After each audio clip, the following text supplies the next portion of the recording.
Yo, what's going on? Mike from Mike Talk Sports. Stephen Wonderboy Thompson and Kamaru Usman have recently come out and expressed interest in fighting each other, which would be absolutely massive for Wonderboy, as most likely this would give him a title shot. So in today's video, we're going to be breaking down the matchup between Stephen Wonderboy Thompson and Kamaru Usman in order to determine who would win this very intriguing welterweight fight. Despite being 40 years old, Stephen Wonderboy Thompson truly does still look as though he's in his prime, especially in the striking realm. And good news for him is that he has very recent grappling experience against some high-level grapplers. Not only that, but guys who somewhat land takedowns in a very similar fashion to Kamaru Usman. And I'm of course talking about Belal Muhammad and Gilbert Burns, two guys who definitely have more dangerous jiu-jitsu than Kamaru Usman does, but you can argue Kamaru Usman is a better wrestler with stronger takedowns. And I'm very intrigued how Wonderboy Thompson is going to come out and look in this fight, as he's recently stated he went back and watched this Belal Muhammad fight and this Gilbert Burns fight. He stated that he realized that he made some significant mistakes in this fight that he absolutely would not make versus Kamaru Usman. So I'm very interested to see what style in which he would fight with.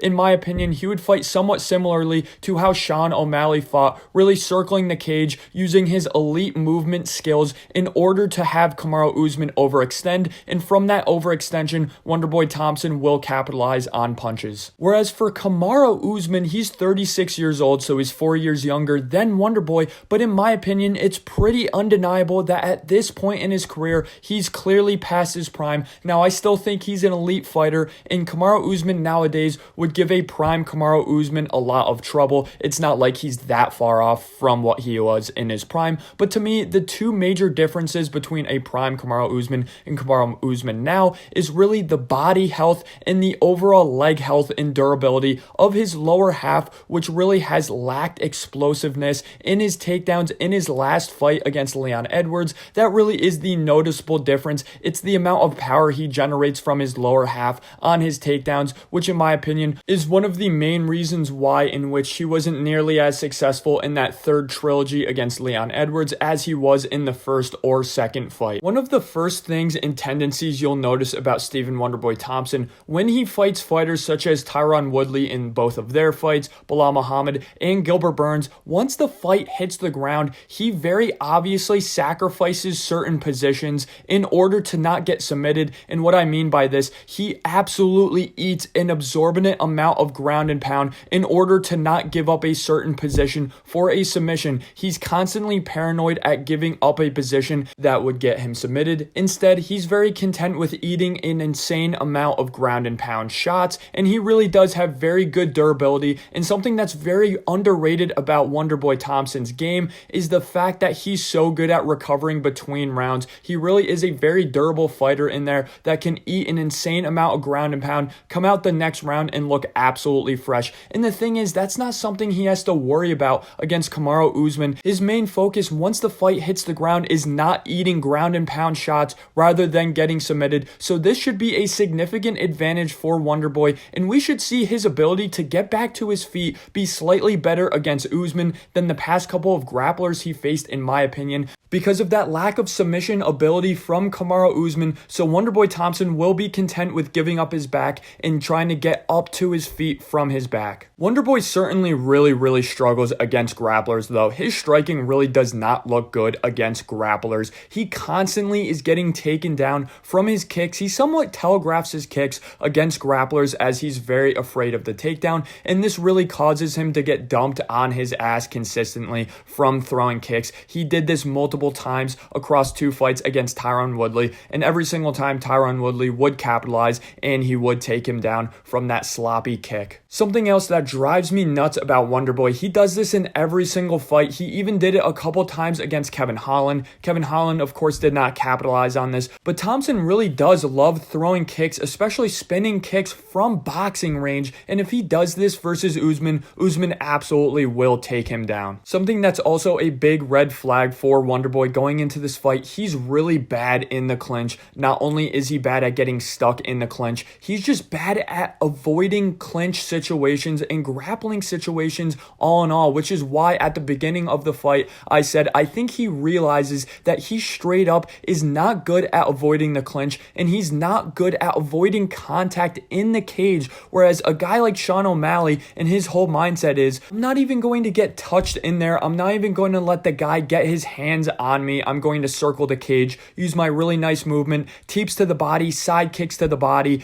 I'm going to have blitzing strikes with my hands in that karate style, and I'm going to wait for an overextension in order to pull counter. That's exactly what Wonderboy should do in this fight, but all in all, in his past couple of fights, he really is not good at avoiding the clinch, and once the fight gets to the clinch, it really is over for Wonderboy. He's not good at reversing position in the clinch. Not only that, but he's very content with eating an absorbent amount of strikes in the clinch, and that's something Kamaru Usman loves, and he's very content with doing so. Usman loves those foot stomps, those knees to the thigh. He loves those uppercuts to the body and those uppercuts to the head from the clinch. Usman is fine with a 15-minute fight being in the clinch because he's absolutely going to win that if that happens. Wonderboy does really need to find a perfect balance between being very conservative and capitalizing on some overextensions from Usman. This is something he did not do well against Bilal Muhammad or Gilbert Burns, as in the Burns fight, he was way too conservative,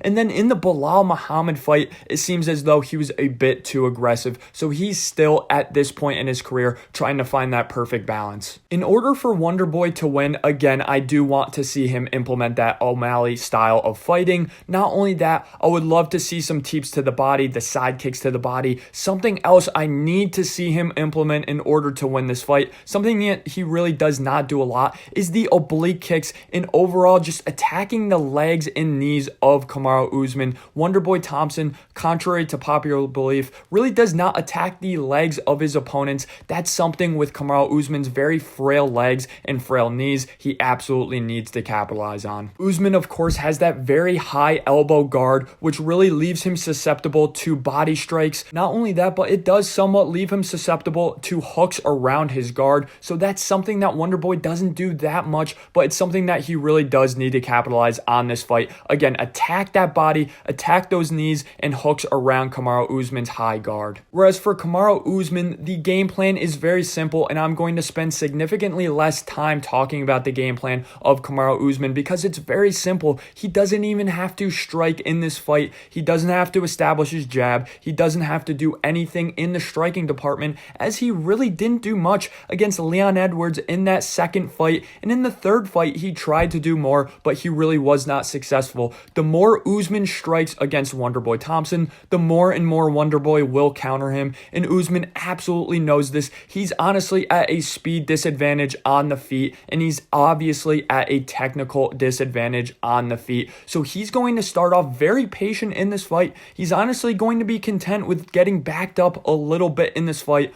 All he needs to do is get to the cage, and from the cage, get to the clinch, chain together a takedown, and he's content with staying in Wonderboy Thompson's half guard the entire round, raining down ground and pound shots, specifically to the ribs, but also to the head. I honestly think a significant factor in this fight is whether it is a 3-round fight or a 5-round fight or not. Of course, both of these guys are extremely experienced in 5-round fights, as 5 out of the last 9 fights for Wonderboy Thompson were 5-rounders, whereas for Usman, his last 10 fights were all 5-rounders, which is absolutely incredible. I genuinely do not see a path to victory for Wonderboy in a 3-round fight, as Usman, in the amount of cardio and output he'll be able to have, is going to constantly pressure Wonderboy up against the cage, and from there, again, he's going to chain wrestle and just control him the entire fight. It's going to be a very boring 3-round decision victory for Kamaru Usman in a 3-rounder, but in a 5-rounder, that's where it gets extremely intriguing.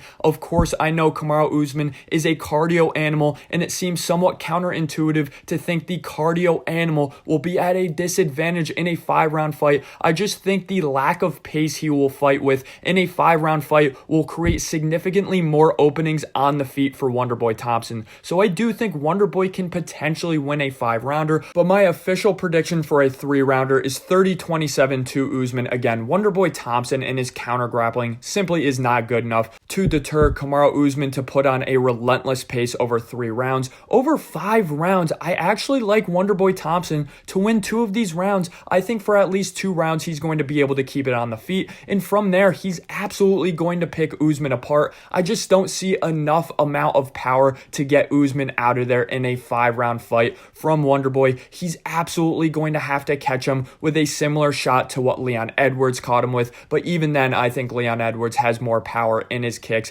than Wonderboy Thompson does. So my official prediction for a 5-round fight between these two will be Kamaru Usman via a 3-2 decision. Thanks for listening to today's episode of Mike Talk Sports. Let me know in the comment section below, do you agree with my take that Kamaru Usman at this point of his career would still beat Wonderboy Thompson over a 3 or 5-round fight? Let me know in the comment section below, what are your thoughts on my breakdown of this fight? And if you enjoyed today's video, I really appreciate it, guys. Smack that like and hit subscribe.